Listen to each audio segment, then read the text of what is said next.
எல்லாருக்கும் வணக்கம்.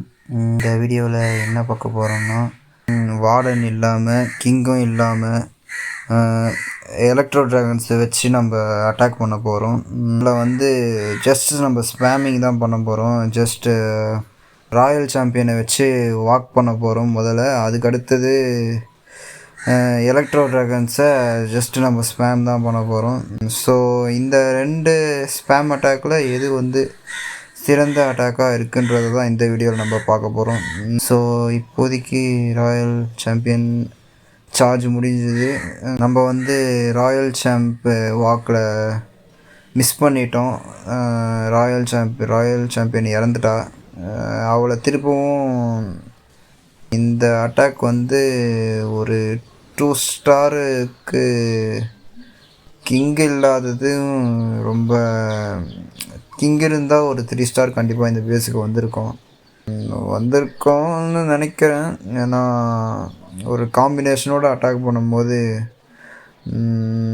மிச்ச 20% கண்டிப்பாக அடிக்கலாம்னு நினைக்கிறேன். அதோட அவ்வளோதாங்க, இந்த மேட்ச்சு முடிஞ்சது. ஸோ இப்போது நம்ம ஒரு அன்ரேங்க்டு மேட்ச் ஒன்று போய் ட்ரை பண்ண போகிறோம்.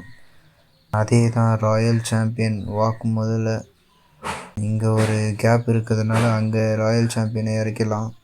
முடிஞ்ச அளவுக்கு மெயினான டிஃபென்ஸ் எல்லாம் எடுக்க பார்க்கணும். கிரவுண்ட் டிஃபென்ஸ்லாம் இங்கே தவிர்த்துடலாம். இந்த கம்பார்ட்மெண்ட்டு எடுத்துட்டாலே எலக்ட்ரோ ட்ராகன்ஸுக்கு கொஞ்சம் வசதியாக இருக்கும்.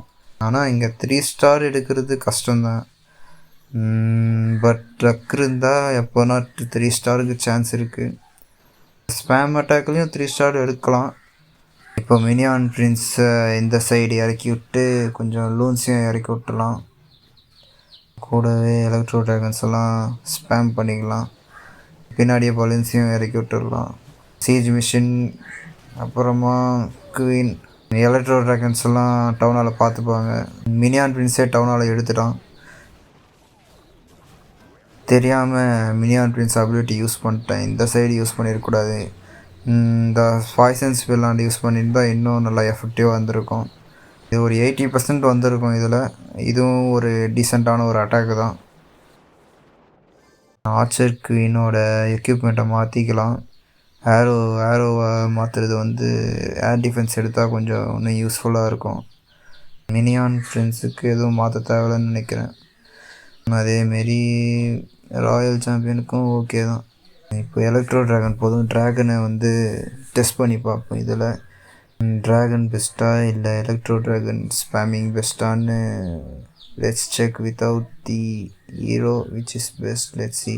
ஒரு டீசெண்டான ஒரு பெஸ்ட் செலக்ட் பண்ணிக்கலாம். I think this base is decent. எந்த பக்கம் ஆச்சரிக்கை விடலான்னு பார்த்துட்ருக்கேன். முதல்ல ராயல் சாம்பியன் வாக்க மோனோலித் கம்பார்ட்மெண்ட் வந்துடுதான் கொஞ்சம் நல்லாயிருக்கும். மோனோலித் அந்த scatter shot plus inferno towers வந்தால் it will be good. That's it. இதை முடிஞ்சதுக்கப்புறமா ஜெயிண்ட் ஏரோ வச்சு 2 ஏர் டிஃபென்ஸை எடுக்க பார்க்கணும். அப்புறமா ஜஸ்ட் ஸ்பேம் அவர் ட்ராகன்ஸ். நான் நினச்ச மாரி போகலை. But it's okay. Let's just spam the dragons. டவுனால் எடுக்கும்னு நம்புகிறேன். பட்டு எலக்ட்ரோ ட்ராகன் ட்ராகன்ஸோட கொஞ்சம் ஸ்ட்ராங்காக இருக்கிற மாரி எனக்கு ஒரு ஃபீலிங் இருக்குது. ட்ராகனை இன்னும் ஒரு லெவல் எக்ஸ்ட்ரா போடணும் இந்த டவுனாலுக்கு. எலக்ட்ரோ ட்ராகன் தாங்க நல்லா பவர்ஃபுல்லாக இருக்குது ட்ராகனை விட. ஓகே, இந்த வீடியோ அவ்வளோதான். நெக்ஸ்ட் வீடியோவில் இதை முடிஞ்ச அளவுக்கு ஒரு நல்ல கண்டென்ட்டோடு வரேன். சிஓசி ரிலேட்டடாக வீடியோ பார்க்கணுன்னு நினச்சிங்கன்னா மறக்காமல் இந்த சேனலுக்கு சப்ஸ்கிரைப் பண்ணுங்கள். Bye guys.